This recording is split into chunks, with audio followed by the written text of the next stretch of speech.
को रहेगा। तो यानी कि कहीं ना कहीं जो काराकाट सीट से अब चुनाव लड़ने की उनकी जो कोशिश है यहाँ पर, और जिस तरीके से ऐलान किया उन्होंने, तो हो सकता है कि शत्रुघ्न सिन्हा भी उसके लिए खेल करती हुई नजर आ रही है कि यहाँ से उपेंद्र कुशवाहा की जो ताकत है वो कुल मिलाकर खत्म की जाए। अगर देखा जाए तो पवन सिंह जो है कि स्टार हैं, तो स्टार के तौर पर उनकी एक अच्छी छवि है। लोकसभा चुनाव जैसे जैसे नजदीक आ रहे हैं वैसे वैसे ही हर एक राज्य में राजनीतिक दलों के बीच सियासी जंग तेज होती जा रही है। बात की जाए बिहार की सियासत के बारे में, बिहार में 40 लोकसभा सीटें और इन 40 लोकसभा सीटों पर बीजेपी जीत का दावा कर रही है। लेकिन बीजेपी को लगातार चुनौती मिल रही है तमाम विपक्षी दलों की तरफ से, और ऐसे में देखा जा रहा है कि कई ऐसे दिग्गज नेता हैं जो डंके की चोट पर अकेले ही मैदान में उतरकर अब चुनौती दे रहे हैं एनडीए को।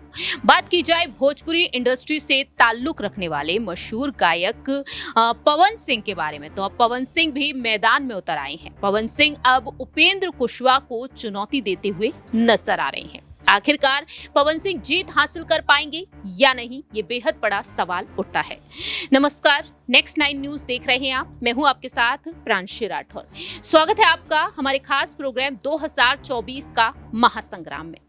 जानकारी दे दें कि हाल ही में पवन सिंह ने साफ तौर पर अपनी बात रखी। आसनसोल से उन्हें टिकट दिया गया था बीजेपी की तरफ से, पश्चिम बंगाल के आसनसोल से उन्हें टिकट दिया गया, लेकिन वह असमर्थता जताते हुए नजर आए। उन्होंने साफ तौर पर इनकार कर दिया है कि वह इस सीट से चुनाव नहीं लड़ पाएंगे। लेकिन अब पवन सिंह निर्दलीय तौर पर चुनाव लड़ते हुए देखे जा रहे हैं। आपको जानकारी दे दें कि पवन सिंह ने सोशल मीडिया पर ट्वीट किया। वह लिखते हैं कि भारतीय जनता पार्टी के शीर्ष नेतृत्व को दिल से आभार प्रकट करता हूं। पार्टी ने मुझ पर विश्वास करके आसनसोल का उम्मीदवार घोषित किया, लेकिन किसी कारणवश आसनसोल से चुनाव नहीं लड़ पाऊंगा। और साथ ही साथ बीजेपी के राष्ट्रीय अध्यक्ष जेपी नड्डा को भी वह टैग करते हैं। लेकिन सवाल यहाँ पर ये उठते हैं कि आखिरकार यहाँ पर पवन सिंह चुनाव जिस तरीके से लड़ने का ऐलान कर चुके हैं, क्या वह जीत हासिल कर पाएंगे? आपको जानकारी दे दें कि एनडीए खेमे का जो हिस्सा है, उपेंद्र कुशवाहा की जो पार्टी है, उस पार्टी को वह एक बड़ी चुनौती देते हुए नजर आ रहे हैं। ऐसे में उपेंद्र कुशवाहा जो है काराकाट सीट से उम्मीदवार, जहां से वह खुद मैदान में उतर रहे हैं, उसी सीट से अब पवन सिंह भी मैदान में उतर रहे हैं। यहां से चुनाव लड़ते हुए देखे जाएंगे। आपको जानकारी दे दें इस सीट के बारे में, जिस तरह से यहाँ पर उम्मीदवार जो हैं उपेंद्र कुशवाहा, तो वहीं महागठबंधन की तरफ से भी प्रत्याशी जो हैं वह भी कुशवाहा जाति से हैं। ऐसे में देखा जाए तो सवाल यही उठते हैं कि पवन सिंह का चुनाव लड़ना इतना आसान यहाँ से हो पाएगा या फिर नहीं। जानकारी दे दें कि एनडीए की तरफ से आरएलएम प्रमुख उपेंद्र कुशवाहा मैदान में है, लेकिन इंडिया ब्लॉक की तरफ से सीपीआई से राजा राम सिंह कुशवाहा को उम्मीदवार बनाया गया है। एनडीए और इंडिया दोनों ही गठबंधन में कुशवाहा जाति के उम्मीदवार चुनाव लड़ रहे हैं, लेकिन दूसरी ही तरफ कुशवाहा समाज के 2 उम्मीदवार की लड़ाई में यहाँ पर देखा जा रहा है कि राजपूत उम्मीदवार की एंट्री जिस तरीके से हो चुकी है, यानी कि जो है पवन सिंह। ऐसे में पवन सिंह यहाँ से जीत बोल पाएंगे या फिर नहीं।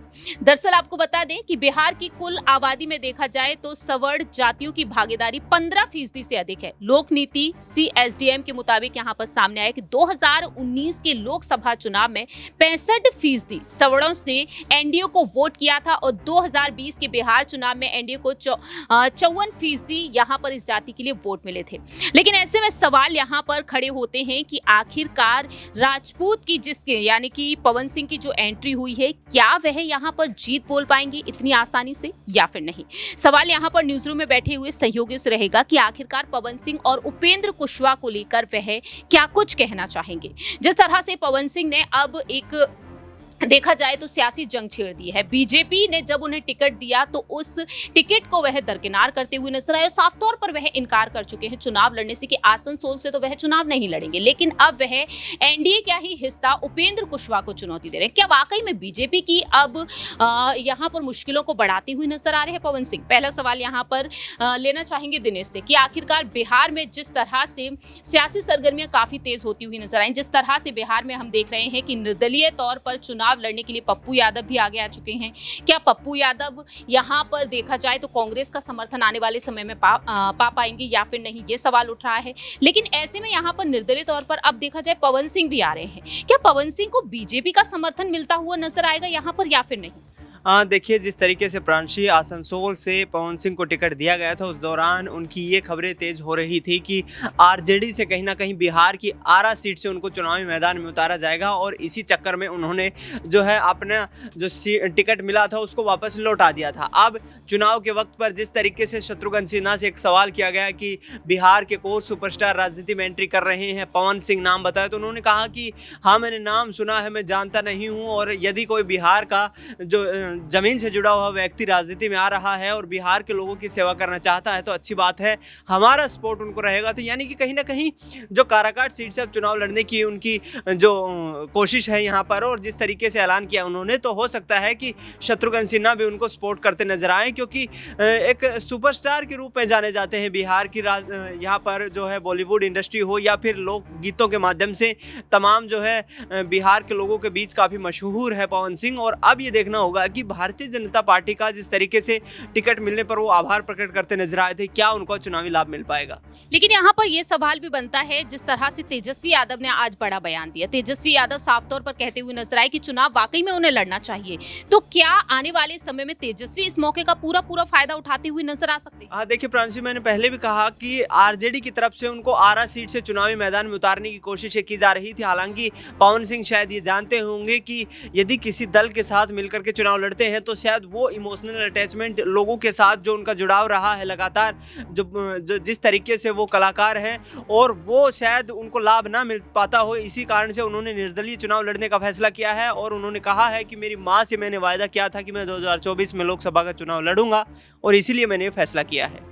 वाकई फिलहाल देखा जाए तो यहाँ पर पवन सिंह ने जिस तरह से अपनी बात रखी है और अपनी मां से जो उन्होंने वादा किया था, उस वादे को कहीं ना कहीं वह पूरा करते हुए नजर आ रहे हैं। लेकिन अब सवाल ये भी उठते हैं कि तेजस्वी यादव को लेकर जिस तरह से यहाँ पर दिनेश ने अपनी बात रखी, तेजस्वी यादव साफ तौर पर किस तरह से पवन सिंह को लेकर अपनी बात रखी, ये भी आपको सुना देते हैं, देखिए जरा। जो है काराकाट से निर्दलीय चुनाव लड़ेंगे पवन सिंह, ऐलान कर दिया काराकाट से निर्दलीय। भाई मर्जी है, लोकतंत्र है, जिसको जहाँ से लड़ना है, यही तो खूबसूरती है हमारी लोकतंत्र की। लेकिन आप लोग जान रहे मुखिया जी है, बीजेपी वाला लोग के तो आज गले में मछली अटक गया है। क्या गले में मछली अटक गया है। अब यहाँ पर आने वाले समय में यही देखना होगा कि जो तेजस्वी यादव पप्पू यादव को भी दरकिनार करते हुए नजर आए, बीमा भारती को उन्होंने टिकट दे दिया पूर्णिया सीट से, और आज पप्पू यादव देखा जाए तो निर्दलीय चुनाव लड़ने के लिए नामांकन तक भर चुके हैं, और एक बड़ी चुनौती बीमा भारती के लिए बने हुए हैं। लेकिन यहाँ पर सवाल यही बनते हैं कि आप पवन सिंह भी अलग थलग पूरी तरीके से पड़ते हुए नजर आएंगे। सवाल यहाँ पर मनीष से लेना चाहेंगे कि आखिरकार बिहार की राजनीति पर उनका क्या कुछ कहना रहेगा, किस तरह से वह आने वाले दिनों में एक बेहद बड़ी चुनौती बनकर उपेंद्र कुशवाहा के लिए उभरते हुए नजर आ सकते हैं। जिस तरह से मनीष देख रहे हैं कि उपेंद्र कुशवाहा जो एनडीए के सहयोगी दल के तौर पर उनकी पार्टी है, और आज के समय में देखा जाए उपेंद्र कुशवाहा जिस तरह से काराकाट सीट से चुनाव लड़ने की तैयारी में जुट चुके हैं, लेकिन पवन सिंह का यहाँ पर आ जाना कितनी बड़ी चुनौती वह बन चुके हैं उनकी। अगर देखा जाए तो पवन सिंह जो है कि स्टार हैं, तो स्टार के तौर पर उनकी एक अच्छी छवि है लोगों के बीच, बॉलीवुड में, भोजपुरी इंडस्ट्री में।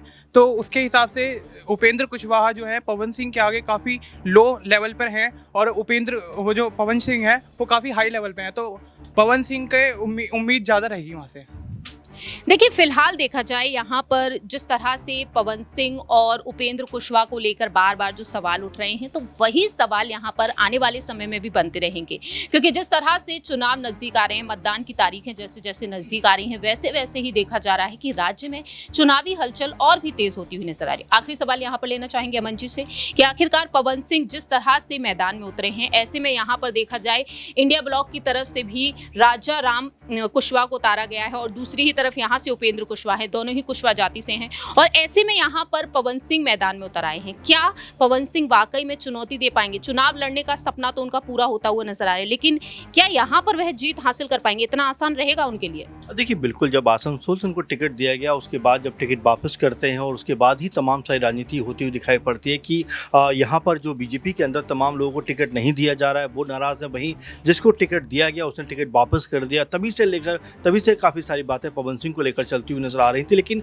देखिए अब उन्होंने जिस तरह से फैसला किया है कि वो चुनाव लड़ेंगे और काराकाट से चुनाव लड़ते हुए नजर आएंगे, जहाँ से उपेंद्र कुशवाहा भी हैं। लेकिन हैरानी की बात यह है कि उपेंद्र कुशवाहा जो है वो एनडीए के प्रत्याशी हैं, पवन सिंह जो है बीजेपी के कह सकते हैं कार्यकर्ता भी हैं, नेता भी हैं। तो क्या आपस में ही बीजेपी जो है भिड़वाना चाहती है, ये अब समझ से परे की बात होती है। क्योंकि अगर उनको चुनाव लड़ना भी था, माँ का सपना भी उनका था, तो आरा से चुनाव लड़ते जहाँ से वो जहाँ पे उनका जन्म स्थान है, जहाँ से वो एक बड़े स्टार भी बने। तो जो चीज़ें हो रही हैं वो मेरे ख्याल से बहुत समझ से परे की बात है कि काराकाट में जाकर चुनाव लड़ते हैं, उपेंद्र कुशवाहा के खिलाफ चुनाव लड़ते हैं जो एनडीए के प्रत्याशी हैं। तो ऐसे में क्या बीजेपी जानबूझकर ये खेल करती हुई नजर आ रही है कि यहाँ से उपेंद्र कुशवाहा की जो ताकत है वो कुल मिलाकर खत्म की जाए? क्योंकि लेकिन यहाँ पर जिस तरह से तेजस्वी यादव अब उन्हें समर्थन दे रहे हैं, उनका निर्दलीय चुनाव लड़ना, तो क्या पवन सिंह खुद बीजेपी को ही एक बड़ी चुनौती नहीं दे रहे हैं? देखिए अभी पूरी तरह से चीज़ें स्पष्ट नहीं है कि क्या वाकई में वो बीजेपी के लिए काम करना चाहते हैं, तेजस्वी के लिए काम करना चाहते हैं, खुद के लिए करना चाहते हैं। क्योंकि पवन सिंह को लेकर जो स्थिति है वो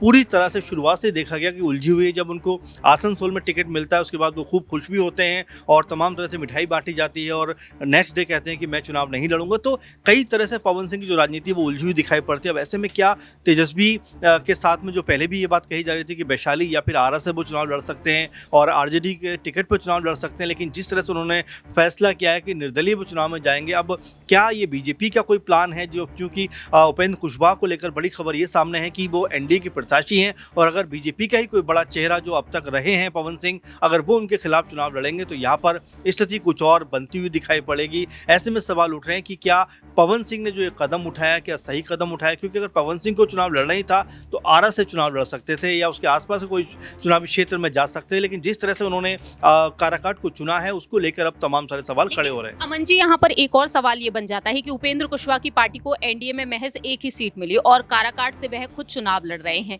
तो यहाँ पर उपेंद्र कुशवाहा के लिए भी तो एक बड़ी चुनौती है कि कैसे भी करके उस सीट को अपने पास रखना। वही बात हो रही है कि एकमात्र सीट उपेंद्र कुशवाहा को मिली है और उसको भी लगातार इस तरह से जो कह सकते हैं कि जो सियासी दांवपेच उसमें लाकर फंसाया जा रहा है। तो ऐसे में उपेंद्र कुशवाहा का जो पॉलिटिकल करियर है वो उसको स्टॉप करने का मुझे लगता है प्लान हो रहा है। क्योंकि अगर आप देखें कि जेडीयू की ताकत कम करने के लिए बीजेपी ने जिस तरह से चिराग पासवान को ऊपर उठाया है वो भी अपने आप में छुपी बात नहीं। क्योंकि जिस शख्स के पास एकमात्र सांसद थे उनको 5 सीटें देने का मतलब यही है कि कहीं ना कहीं बीजेपी चिराग पासवान को जो है जेडीयू के खिलाफ खड़ा करना चाहती है ताकि आने वाले जब चुनाव होंगे विधानसभा के 2025 में उस समय चिराग पासवान का लाभ बीजेपी को मिल सके।